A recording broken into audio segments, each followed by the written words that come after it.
This is the Inspection Pros Podcast, where we break down everything you need to know to grow a successful home inspection company. Join host Jake as we get insider knowledge from the industry's best on how to take your business to the next level. Welcome back to the Inspection Pros Podcast. Today, I'm very excited to have with me Shawn Rossbach and d.iava. Both of these guys obviously have been on the podcast before, have given us great episodes, and today I'm really excited to delve into the state of the market.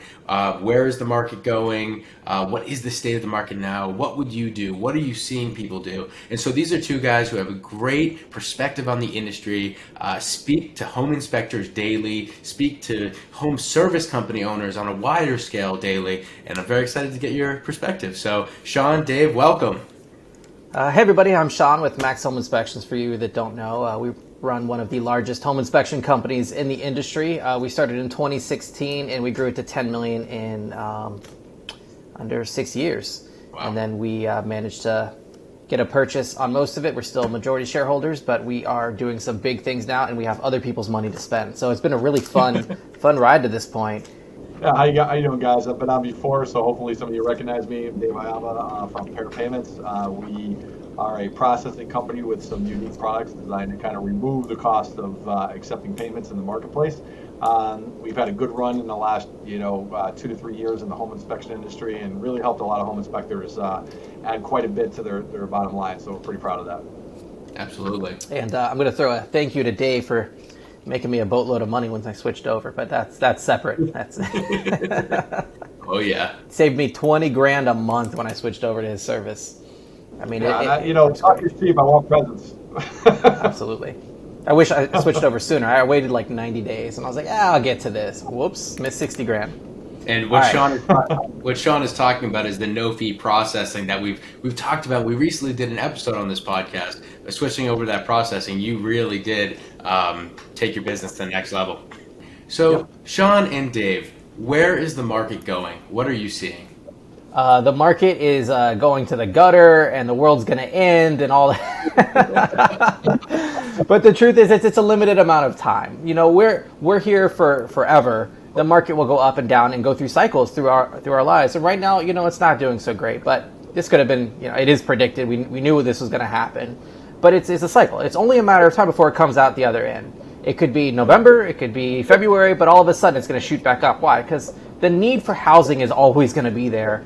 We always have more people that want to be here. And I happen to live in South Florida where everyone wants to be. And I think Dave and Jake are moving down here next. So they're going to need to buy a house at some point. So that's happening. So the need for housing is always going to be here, especially in major markets and places that people want to be.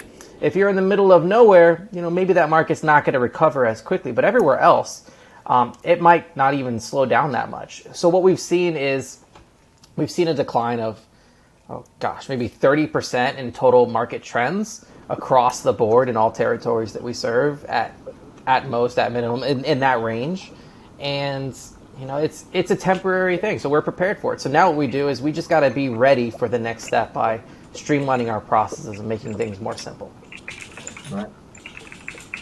When you look at what's going to be going on in the market over the next several quarters, there's going to be a lot of places to get information from, and you got to be very careful in looking at averages. I did a lot of market research trying to find out, where the housing market is going and why it's going there, and there are markets that are going to be very badly affected by this, and then there's other markets you probably won't even notice anything, so you get an average of 20%.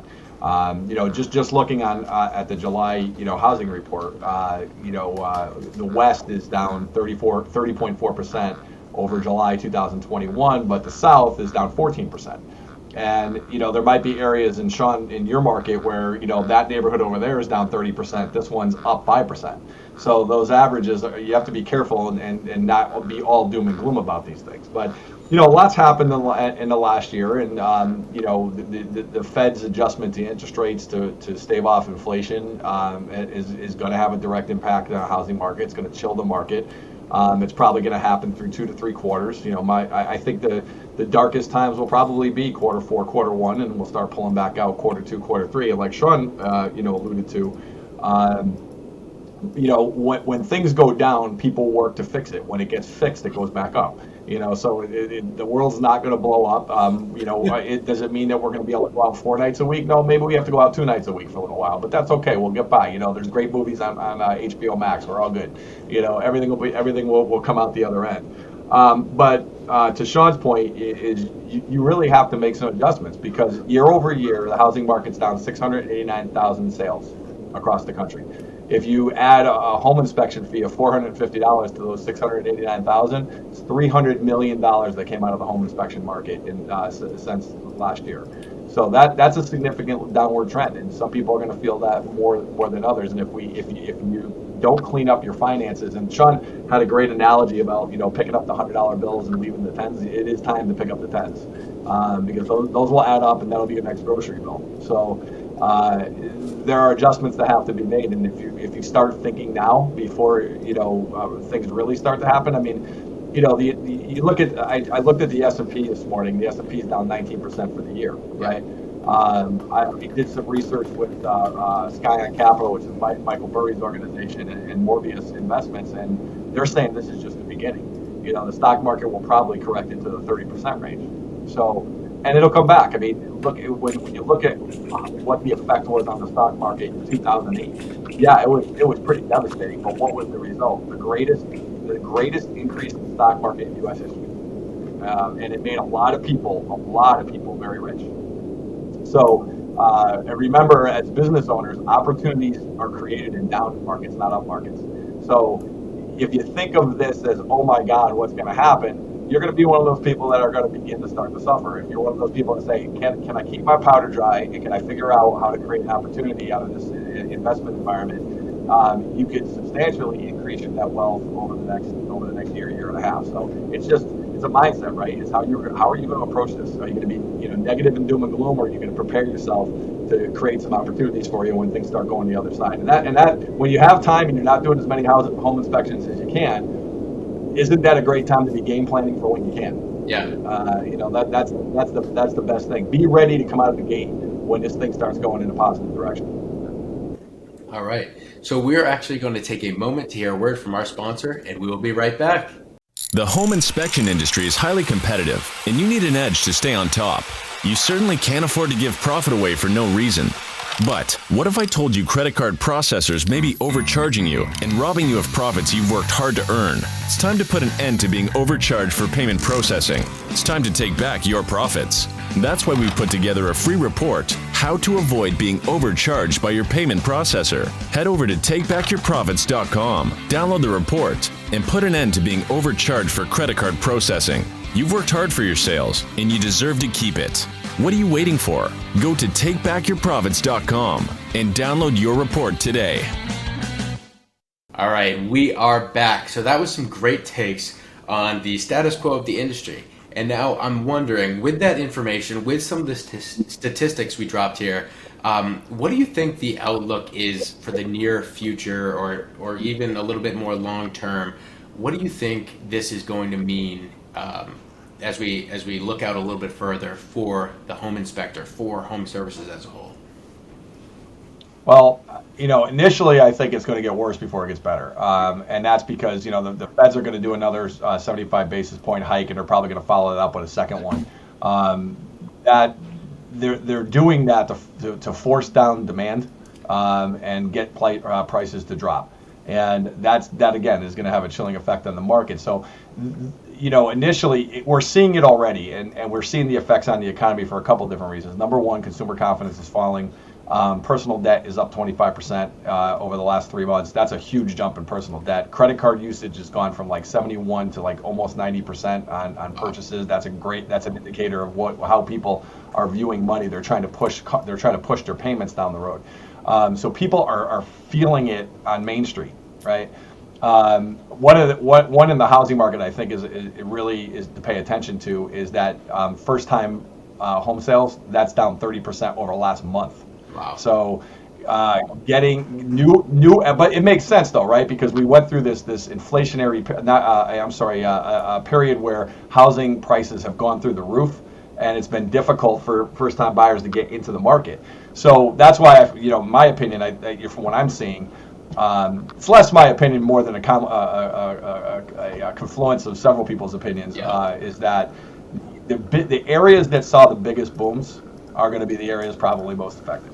Areas that were leveled out or didn't see as much growth won't see as much decline.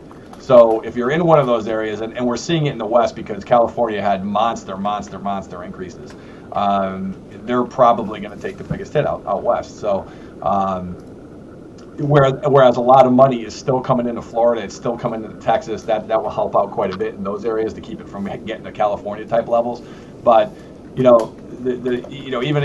Powell from the Fed, he said, we're doing this and it's gonna be painful. So going into the next couple of quarters, I think it's going to go a little farther. I don't think you're going to see 30-40% corrections. I think like I said, you'll probably see the data is holding up on the processing side because we work with a lot of home inspectors. The national average is from what they're saying, is about a 20% decrease. And we're seeing that in our transaction with our home inspectors is we're down about 17%. So it's in the ballpark. Those numbers are bearing out. So, do I think it's going to get much worse? I don't think so. I think there could be a couple of big areas where it's going to make national headlines and scare people. But I think as a whole, you got to keep in mind it's a big country, right? So like a market like San Francisco, right? That's going to show up on the national news, and Boise, Idaho probably won't. So you have to really pay attention to your local market. I don't think there's one answer for the country, but it's going to be probably difficult for the next 2 to maybe 3 quarters, and then things will start going the other way. Absolutely. So Shawn, what's your take on the near future, what that means for home inspectors? Because I know you've been around the block, you've done it before. I'm curious what you're seeing. Yeah, so the industry is going to be moving into a lot of shifts now. A lot of people aren't going to be able to support themselves through the industry while the market takes a dip. That's understandable. Some companies are going to be able to survive. It's going to contract, and we'll come out the other side better. Some people will go through career changes. Some companies will end up growing through this process. There'll be a lot of consolidation in the industry, a lot of companies buying other companies. We've already seen that happen. There was 5 this last month, I think I saw. None of them mine yet, so we'll get there on my side. But the option to work with somebody a little bigger who has more resources already and has plans that can help you through these trying times and has other services to offer to fill in the gaps. Like our company really spent a lot of time putting in the ability to have a pest control division. So that's recurring revenue for the company that allows it to withstand things like this better. We have a contracting company that we have set up, and we work in tandem with that to help clients out. So these are things that just add value to the customers. Whereas somebody who's just a home inspector, if they're down 30% on home inspections, they might not be able to buy dinner this week. Whereas a larger company, we might have to adjust how many people work in each department. But in the end, we have services that allow our company to withstand and still offer those benefits and PTO and all that when times are down. So we're going to see lots of changes like that. Hopefully, we also start seeing that based on what's happened over the last couple of years, we have less people that are opting out of the home inspection because we're starting to see lawsuits come through suing the realtors who told their clients, you don't need a home inspection, you're fine. Really bad advice. The whole purpose of a home inspection, NAR put the idea in place to begin with was to protect the realtor so the realtor has no liability, because the realtor's not climbing through an attic and finding a loose wire behind a rafter that's going to burn the house down. We're going to do our best to do that. That's the purpose of us. So we can find things like that, which we do all the time. Making sure that we test the equipment. And, sometimes the houses are in great condition. And we're walking through going, man, this is really nice. See, I don't have much to even take pictures of. Great. That is the best case. And other times we're going through like, hey, man, here's what's up with the house. Just be prepared to own this home. Here's what you're going to be dealing with. You got this, you got this, you got this. We're going to need to really work as an industry on educating the consumers so they understand what we're doing. We're not people with crystal balls. I don't know that your refrigerator is going to die a month after you move in. We put things in place to protect you, like the warranty process. If you're getting a home inspection, you don't have a warranty in place. You're nuts. Things happen. I mean, you're not nuts if you have money to cover the issue, but most people don't. Most people, when I bought my house, I don't think I could afford the payment it was. Like, I got like my pay and then like the next day of cash to like buy the house. Like, I just barely made it. And that's what a lot of people do to buy their houses. I mean, it's just, you're going right there on the edge to get the house, your dream home, the one that you worked for, not to mention now that the house has gone up in price.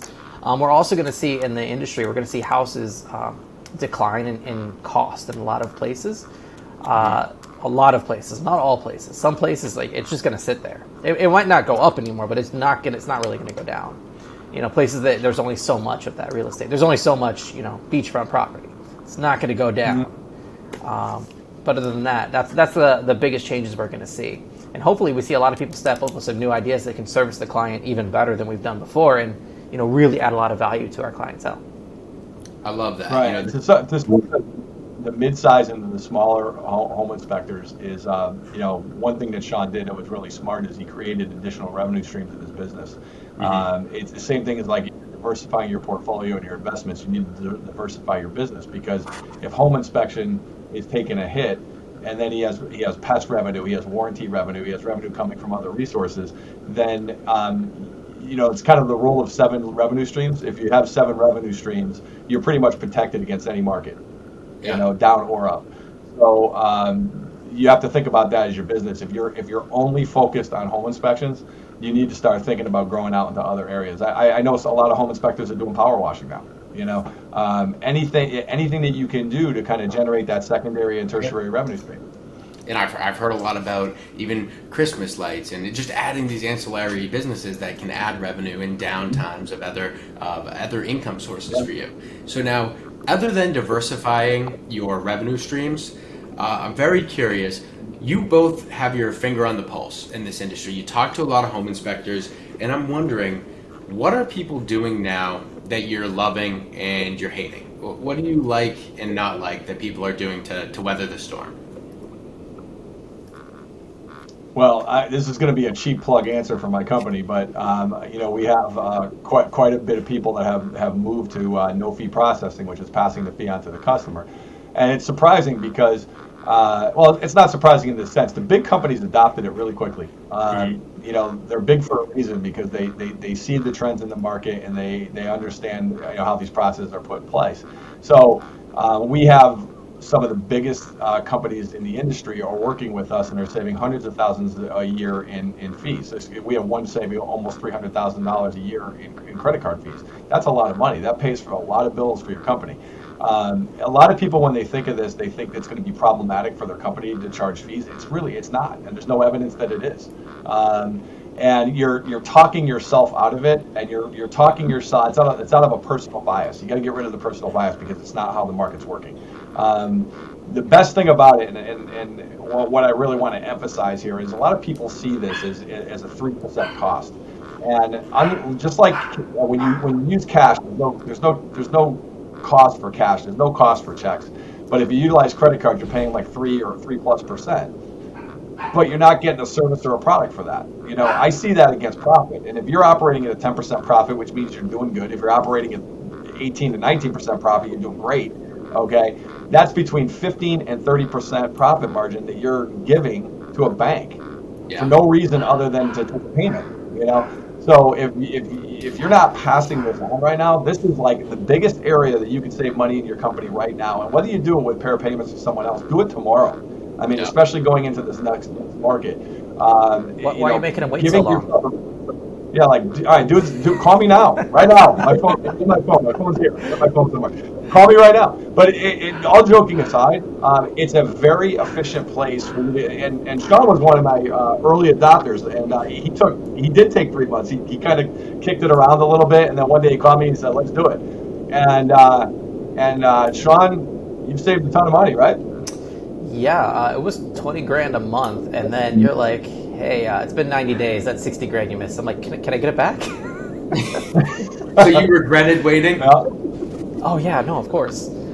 It's really funny because it's. I remember when I signed the document, I go, "Holy crap! I've been missing out on money for a very long time," and we run our business. We did really good on margin. We were running margins between 20 and 30% depending on the month. And awesome. Honestly, that extra $20,000 a month, I mean, you know exactly where it went. It went directly into marketing, because that's all I care about. Market the hell out of everything.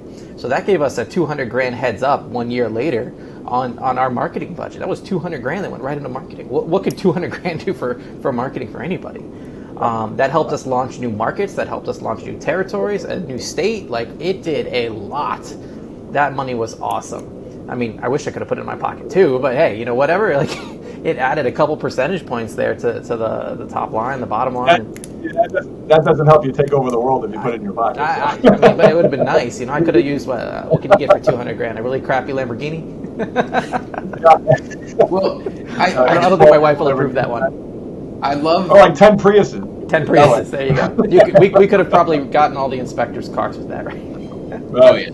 Well, I love this conversation because if you think of your business as a machine, and I talk to more and more inspectors who are doing that, they're thinking of their business as not just them as the owner-operator, but how can I really build this into a machine? And so now the question is, if you see market downturns, you see a rocky road ahead, what levers and dials can you pull and turn to really make yourself efficient and batten down the hatches so that you can then weather the storm and come out ready to go? Like Dave said, have your powder dry to really explode when things take an upturn. So if no-fee processing is one of the biggest levers you can pull, and I'd argue that from my experience with the inspectors I've talked to, it's probably the biggest lever you could pull in your machine to get yourself ready for weathering the storm. But what I'm curious about is, are there any other levers you can pull, dials you can turn in your business, other than diversifying the revenue sources, that you think people need to be looking at right now?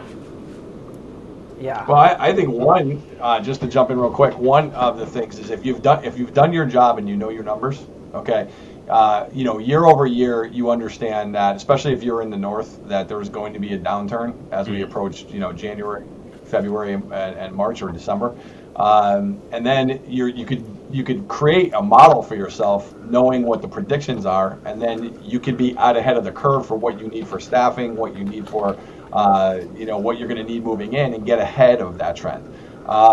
Just doing that alone is going to protect you. You don't want to go in to a 30% month-over-month decline and then wondering why it happened. The numbers are there. It's showing up. If you know what those numbers are, you take corrective action beforehand, you won't even notice it.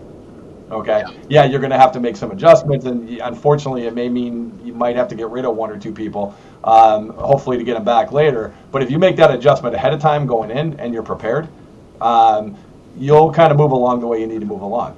If you wait, and you just hope for the best isn't coming in the next 2 quarters. It's going to come after that, but it's not going to come in the next 2 quarters. So understanding your business, that's like a lever we all should have, and we should all know every day of our work life. And if you understand your numbers, you understand the trend you're going into, you understand the new market trends, you should be able to prepare properly going into the next couple of quarters. Absolutely. Shawn, what would you do if you were, say, 3 years ago in the current situation now? What would you be doing? What dials would you be turning? What levers would you be pulling? So, I mean, I knew years ago there was going to be a downturn. I mean, it's very easy. If you flip a coin, will it always land on heads? No. Great. Well, then you should know that the downturn will eventually happen. So years ago, we were like, how do we diversify our company? And we looked at all sorts of options, insurance and pest control and contracting, and some of them just took forever and some of them failed. And I mean, I have a list longer than anything else in the world of the things that we tried that totally failed. And I know you said like it's a lever that you can turn on, but the no-fee processing is like an integral gear, and if you don't have it in there, you're literally running a car engine with no oil. Like, you're making your life more difficult for no reason. Everyone else has already done it. The day I decided to do no-fee processing, I paid my kids' school, and there was a surcharge for the credit card. I bought gas with a surcharge for the credit card. I bought a haircut with surcharge for the credit card. I'm like, I'm the only idiot not doing this. So, like, it's an integral part to the business, and everyone else is doing it. And there was always an option: pay by cash, pay by Zelle. And I'm like, I'm just going to use my credit card. That being said, what we did to prepare is we knew something would eventually happen. We kept extra cash in the bank.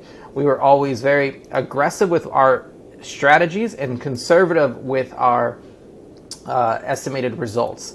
Hey, we're going to be very aggressive. We're going to go after this. Here's the really terrible thing that could happen, and we're going to be prepared for that. How long can we last at this crappy level? Like, It's very easy to go in there excited. Oh, we're going to do $1 billion in sales in the first week when we launch because, I'm so incredible. I mean, that's how I view my life. But the truth is, when we would actually do the projections, like, what does it take if it doesn't work out so well? Well, we're going to be grinding this for 18 months before we make a profit or break even. And can we survive this? Can we last 18 months with this plan when things don't work out? And if you're going in like, okay, that's what we're going to do, then you could be prepared for that. You have extra stuff in storage, you have extra marketing plans, and where are we going to budget for where we're going to put stuff? Hey, I want to budget this much to marketing. Well, that much, or do we need to put this much? Like, how do we expand that? What do we do after 30 days if it didn't work out? Where do we really set resources aside? Can we cross-train people, like with an inspector? This is nuts. You ready for this? Have the inspectors do marketing. That's a crazy idea, I know, but if there's a new territory, what are they doing? Are they out there at the corner washing cars? They don't have anything else going on right there. Teach them marketing. And I know a lot of people out there that's nuts. And the truth is, I've always heard that's nuts. But once we did that, we had an extra marketing person in the field.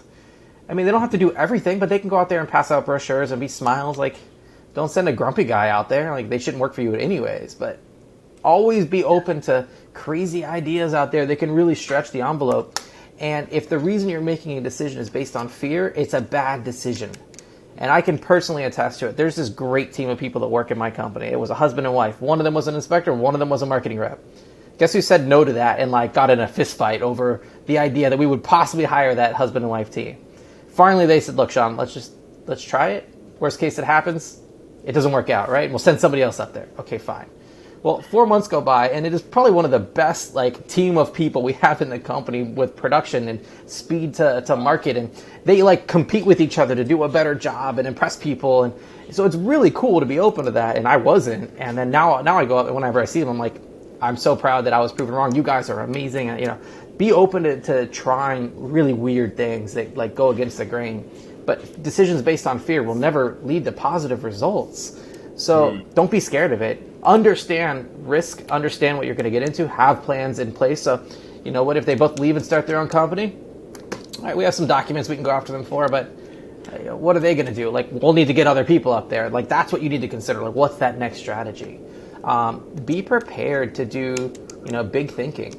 Make sure you put in place things like level 10 meetings and the EOS system, which is pivotal. I know you guys at Pear run the EOS system after we talked to you guys about it, right? Yes. Shawn and I actually had done a whole episode on EOS. So if you haven't checked that out, go check out that episode. And before we get too deep into this podcast, what I want to do is take a second here because we've covered so many great things. You guys clearly have your finger on the pulse in the industry. So what I want to do is say, anyone who wants to reach out to Shawn and Dave, they are both two people who on this podcast before have said, hey, reach out to me and given their information. So before we get too deep in the podcast, I want to give you guys the opportunity to share your information. How does someone contact you? Shawn, I know you're always open to helping out an inspector. Dave, I know you're always open to saying, hey, how can Pear Payments help you run your company more efficiently? How can we help you save some money with no fee processing, stuff like that? So if someone wants to ask you guys a little bit about their business, how they can make things more efficient and provide more, how you can help them provide more value to the customers and grow their business, how do they reach out to you? Yeah, I'm going to give Jake's personal cell. You just call Jake anytime. No, my cell phone number is 954-612-0220. Throw me a text. I don't answer my phone for any reason unless, you're saved in my phone already. So just throw me a text, tell me your name, what company you're at, where you're at, and then I'll set up some time. I'm like, hey, let me get on a call. I'm free today. I'm free next week on a Tuesday. We'll work something out. I'm always reachable. I'm here to help. I'm here to guide. But I'm here for, big business ideas. Hey, I'd like to do this. What do you think about that? Awesome. If you just want to complain that it's a bad week out there, I got plenty of those people in my life too. I'm not going to be much use to you on that. But if you're looking for some big ideas, talk about some stuff you're doing, you want a high five, you want something just to say what you've accomplished this week, man, I'm all for it. Whatever I can do to support you. If you want resources, you want to talk to the right people, you want to actually verify that I didn't, that legitimately no fee processing is a good thing. Awesome. I will back it all up. I'll give you whatever information you need. So I'm always available. And my email is Shawn, SHAWN, @maxhomeinspections.com. Throw me an email there. I do a lot of things too. If you have questions about software and asking questions about the phone systems or processes or how we ran a business with 150 people, I'll get you the right person that can help you. You're the guy. All right, and Dave, how do people reach you? Yeah, you can reach me at my cell phone, 774-454-6236, or you can email me at d.iava at pairpayments with an S, so pairpayments.com. Always here to help you out, even if you just want to have a general discussion about economics or how I think the market is playing out. I'm not an investment consultant. I don't want to come across as one, but the good thing about what we do is that the payment trends can really prove out what the market is doing. So when someone says, is it 20% or is it 5%? I can tell you it's 17%. That's the real number, because that's what's bearing out with the statistical data. So happy to talk to you about anything I can do to help out your business. It doesn't have to be about processing, but with Shawn and I like to just if you're not doing this, do it. I mean, we'd love it to be with us, but there's other people out there. Just switch over and put that money in your pocket. It looks like we're probably going to need a little more of that going through the next couple of quarters. So, absolutely. So I do want to jump back into what Shawn was just talking about EOS and that model. Shawn, if someone called you today someone calls you after this podcast, and I will rush out this podcast, this will be out very soon after we've recorded this episode. If someone calls you and says, hey Shawn, what do you recommend the number one thing I do is? Is it building systems? Is this the time now to really fortify systems in your business if you have the time? If there's a downturn, is that the number one thing, or is there something else you'd recommend? Do this first. This is the number one thing you have to do. So one of the secrets to success of our business is that I didn't do it alone. In fact, I'm probably the least important person in the business in general. I just happen to be good at a couple specific things. I'm really good at speaking in front of between 1 and 1,000 people. Awesome. But I get off stage and I'm like, what do you mean you want to talk to me? That was the presentation. But I can deliver the message and I have a very specific, I'm here to make sure everyone is entertained and likes me. If they learn something, I'm sorry. That's not my intention. So that's what I did. I was the marketing guy. I'm the one with the crazy ideas that'll never work, and they sometimes manage to once in a while work. But those results that you'd get up there. So if you have a downturn, you need to be marketing. End of story. Everything else is secondary. Market until you can't keep your eyes open anymore. Figure out a new way to market. If you need a break, take a break. But the only thing you should be doing is marketing. As you grow, figure out what you're good at. There's a very easy principle. If you're good at it, get better at it. If you're bad at it, have somebody else do it for you. So I'm bad at a lot of things. So I find lots of people around me to do those things. And it's very specific. I can do this one thing pretty good. Everything else I'm not great at. So I find people that are better at me than everything else I could possibly do. I ran this business with my wife, who is the best integrator in the planet. So she would take my wild and crazy ideas that end up on the moon, and she would go, well, what if we did it like this and we could do it more than once? I don't have to invent the wheel every time. Cool. And that process that we learned from EOS of having basically visionary, which is the role that I sat in a lot, and integrator, which is the role she sat in a lot, allowed us to take big ideas and process and put them together, which allowed us to do big ideas systematically, repeated more than once. And that is the difference between most people in their businesses. They sit there as a visionary. I got these ideas, I'm going to do this. And then as soon as the visionary starts working at something, they get bogged down and it gets boring and it sucks and it's awful and I want nothing to do with the business anymore because that's not what I want to do. I want to go invent these new big ideas and invent the wheel over again, and I have a new shape for a wheel. What if we use a triangle? That's what I do. So then the integrator comes in and goes, the triangle's not going to work so well as a wheel. I'm like, yeah, but we got to try it. All right, what if I put two triangles together? This is where you have somebody else as that integrator role, and you're going to learn about that in EOS. What the heck is EOS? You can read in 45 minutes? You guys have read that. It's a fast read. Quick read. If you're not marketing, you should be learning how to run a business by EOS, even if you're by yourself.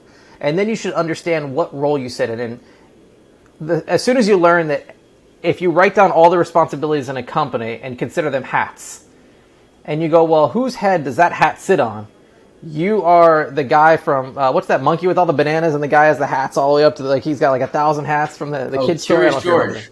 Curious George, right? And they have all the hats. So that's what your life is with all these hats. And you realize, like, man, I'm really bad at wearing this hat. I'm going to give it to you. Oh, wow, that turned out really good. Sometimes you got to hold their hand. But if you have an employee who's not delivering and they're wearing that hat, get rid of them and find somebody that can deliver. And the first step, we always say, and employees are difficult. It's its own podcast. If an employee doesn't perform how I wanted them to perform, the first person I blame is me. I obviously didn't train them right. Let me sit there and figure out what I'm missing. And then once I go through that, if they still don't perform, I don't blame me anymore, I blame them. But that's always my first, and that's where people get mixed up. And I've tried to help a lot of people like hire employees, and they do, and they're like, well, they don't do anything. Like, well, what did you teach them to do? I don't know, I handed them a bunch of stuff. Like, well, where is your like 1, 2, 3, 4, 5? Well, I don't have that. Of course they're not going to perform. How can you be expected to perform under that? And by the way, it's a problem that I went through myself. Like, the visionary does not make lists. I sat through any meeting I sit through. If I'm the note taker, no one ends up with notes. There's 0 notes at the end. So Sylvie and I attended this meeting the other day. We're sitting here, and I'm just nodding the whole time. Okay, I'm going to remember that. I'm going to remember that. I'm going to remember that. At the end of the meeting, she goes, all right, so let's talk about your notes. Talk about my notes? What notes? She's like, well, I took notes the whole time. You didn't take notes? I thought we were going to talk about it. Well, you took notes. That's awesome. Let's talk about your notes. And like, I remember, it's very silly because it's just how I process things. I won't take notes. I'm really bad at it, which is its own issues, but my mind is way over here. So if you're bad at taking notes, you need somebody with you that takes notes. And it happens to work out with Sylvia and me, but otherwise I would have an assistant working on that, which is one of the most valuable positions you can have in your company as an assistant. Absolutely. And it sounds like to me, the key takeaway here is find personnel that fills in your gaps. And that's the key, right? You have to start there. Is that what you'd say? Absolutely. Find somebody that can fill in the gaps that you know you're not good at. Have them work on it. Because then when they bring stuff back to you, you're going to go, oh, I needed this for this piece. There are puzzle pieces that you're missing that you'll never be able to work on. And how do you take stock of that? You try to be good at everything, you get an average person. Right. If you're good at everything, you're average. Yeah. Play your superpower. Let other people do the work. Absolutely. I love it. Yeah, I'm bad at everything and good at like 1 or 2 things. So I'm the same way. I'll put this question to both of you: how do you take stock of your business and really audit yourself to understand where your holes are? Does that just take taking a step back and trying to look at it from a different perspective, or bringing someone else in? How do you really take stock of that? I mean, for one, your customers will tell you if there's a problem in your business. That's the number one thing. Anybody who works with you will tell you the problems in your business. You just have to listen to them. That happens sometimes. Sometimes it's hard to listen to. Sometimes you're going, nah, it's not a problem. I don't have that issue. Yeah, absolutely. Fearless engagement. What's the word? Is that what? Fearless engagement. Yeah. My wife was here, who's awesome and always fills in little gaps for me. So she's going, the word was fearless engagement. Like, don't be scared about hearing that you're bad at this and that this is garbage. And in fact, I really do approach the world around me with that now. Like, look, if it's shit, just tell me. Just tell me it's bad so I know that I need to work on that. If you tell me it's going to give me a high five, I'm going to be clueless the rest of my life. I want to know it's bad now. And be ready to accept it. By the way, that's hard. And this applies in personal life as well. Like, look, if I do something wrong, just tell me. I don't want to think I did it right and continue this way. And then that works in business and personal in every part of your life. It's that process. Be ready to handle it, even if it sucks. Yeah. I mean, it's also like when someone is willing to tell you the bad things, they're doing you a service. I mean, that's pats on the back and hey, good job. I mean, they're nice to hear, but that's a pride feed. That's not pushing your business forward. If someone comes up and says, hey, you're doing this wrong. Well, that's a blessing that they come up and tell you that. Yeah. And it's hard as a human being to be able to take that criticism for what it is. A lot of people will take that, and a lot of business owners do this, and you actually can see it on a lot of those like John Taffer's Bar Rescue, where he goes in and he says A, B, and C is wrong, and the first thing the guy does is disagree with them, and the guy is like losing $5,000 a month. Yeah. You have to be able to take that information from the people who work with you and for you and who you're working for, so that you can evaluate and move your business in the right direction.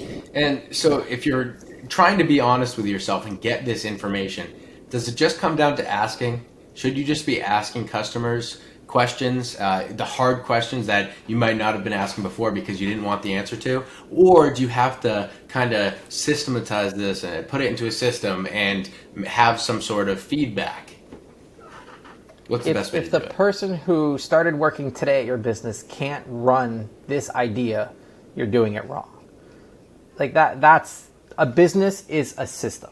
That's what a business is. It's a system that generates money. Like, end of story. If your system can't work without you, you have a job, and you have you could be a high-paying job, but it's a job. It's not a business. A business is something where you can step back, and that gear keeps turning, and cash falls out of the bottom.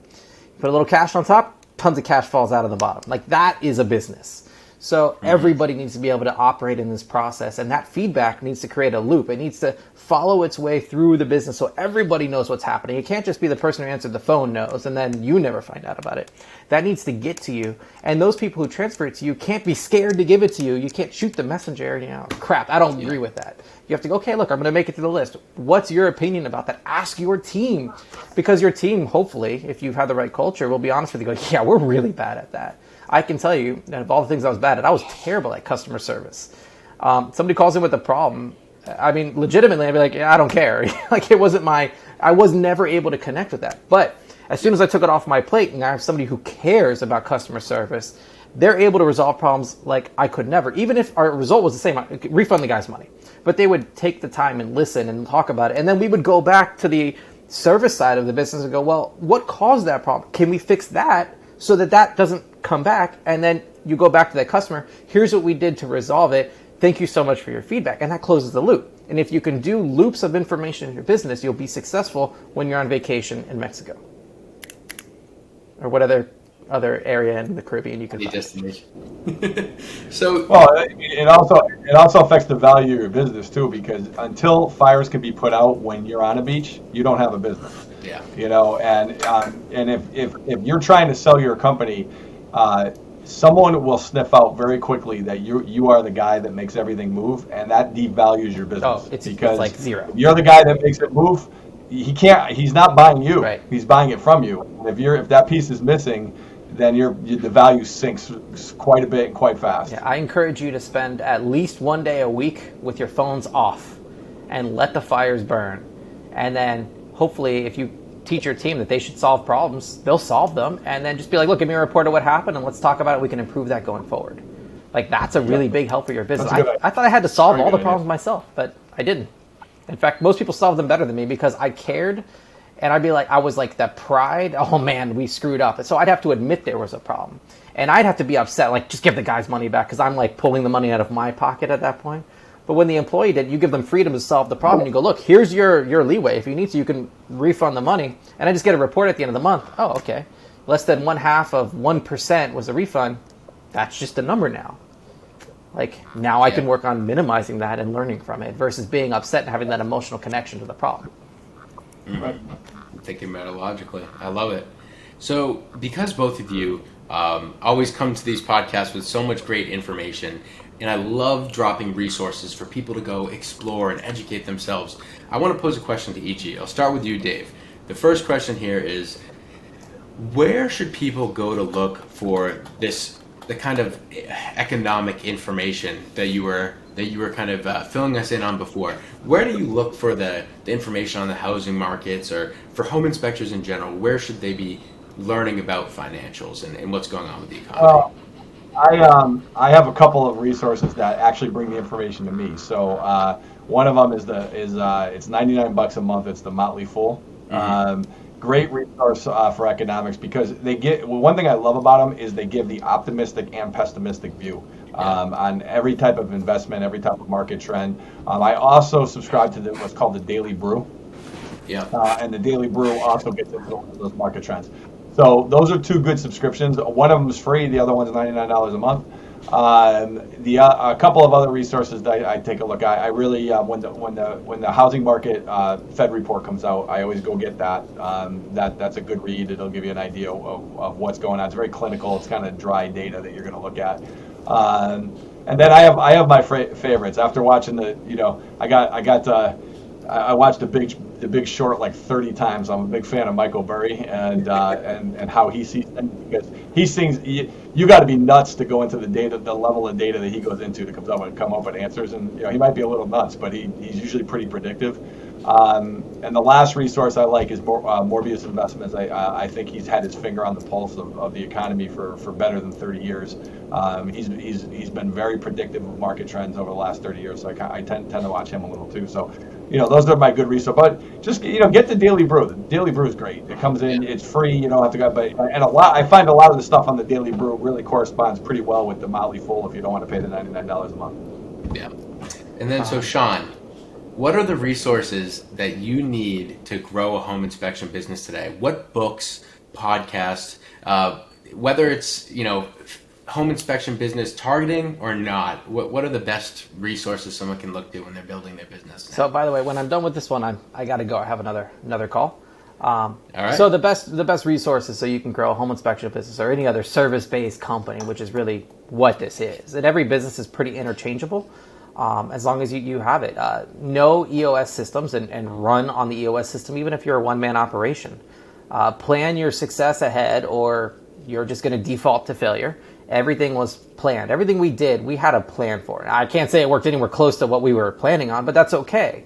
We never hit a single goal that I set out for us, but we always had a target.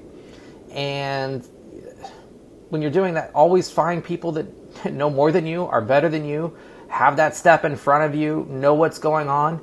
My goal was to make friends with everyone that was smarter than me, and I did. Some people I outgrew. Some people I'm still like, what else can I do? When I first started the business, before I was ever an inspector, I walked up to the leaders of the industry and I go, all right, I'm going to open this business. How do I do this right? And they're like, well, you got to do this, great. And then I went and talked to those people. How do I do this right? And I put that together and we had a list. All right, well, you need warranties in the system. You need to be inside of a coaching group, which IEB is my favorite. At this point, I was in MIC a long time ago. I know there's IGO, but IEB is the one that I'm part of, which also helps train my team, which is why I love it so much. And then, not having credit card processing would be a joke, right? So having credit card processing, be able to take people's money and no fee. I wish if no fee was an option to begin with, I would have done that to begin with, but it wasn't. Yeah. It's relatively new. And then talking to people like Dave. Dave, what do I need to do this right? I want to do this right. How do I do this? Talk to people with a business that are, 2 steps in front of you, 30 steps in front of you. I can guarantee that every owner of the home inspection industry that runs a $10 million business is willing to spend 30 minutes on the phone with you. Because why? Mm-hmm. We love to help people. And nothing will make us happier than you being the next $10 million company and us having dinner together. Like, absolutely. There is so much opportunity in business. Make friends with everyone. No one here is like, you're taking my business. No one successful will ever say that. They just won't. Like, I have dinner with the top of the industry at least once a month. I'm going with somebody, including people in my backyard. Like, I got somebody that's like 30 minutes from me. We go have dinner at least every quarter. What's going on? How's it going? How are the kids? What are you up to? Come to the birthday parties. We'll come to yours. There's no reason not to. Be friends with them. Hey, man, I took a downturn this month. Oh, crap, me too. I thought I was the only one. No, you're not the only one. Like, that is the business. That is what business is. It's relationships. Yeah, it's just to add to that real quick. You got to surround it. You got to take a good look at who you're surrounding yourself with. You need people in your life that are gonna. I saw this thing the other day, which I thought was so true. If you're in a room where you're comfortable, you need to find another room. Yeah. Because you grow from discomfort, and get around people who are better than you in the areas where you're weak and have done it before and can teach. There's a lot of opportunity for that, because I know there's a lot of people that can teach me. So don't be the smartest one in the room, right? Yeah. Right. Wow. Exactly. So don't want to be the smartest one. That's why I hang out with Dave and Jake so much. Yeah, it feels good, but you don't make any money in that room. It feels good, but you don't make money.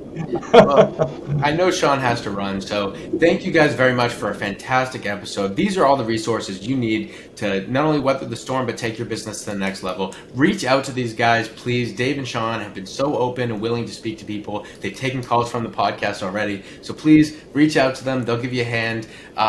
Thank you, everyone, for tuning in. We really appreciate it. And please like, subscribe, share. If you know any home inspectors who would gain anything from listening to this episode, please share this episode to them. So thank you very much, Shawn and Dave. I appreciate it. We'll have you on again soon. And thank you to the audience. Bye, everybody. Thanks for listening to the Inspection Pros Podcast. If you haven't subscribed, go ahead and smash that subscribe button. And don't forget to hit the bell so you won't miss our next episode. This episode was produced by Jake Aronson. This has been a Pair Payments production.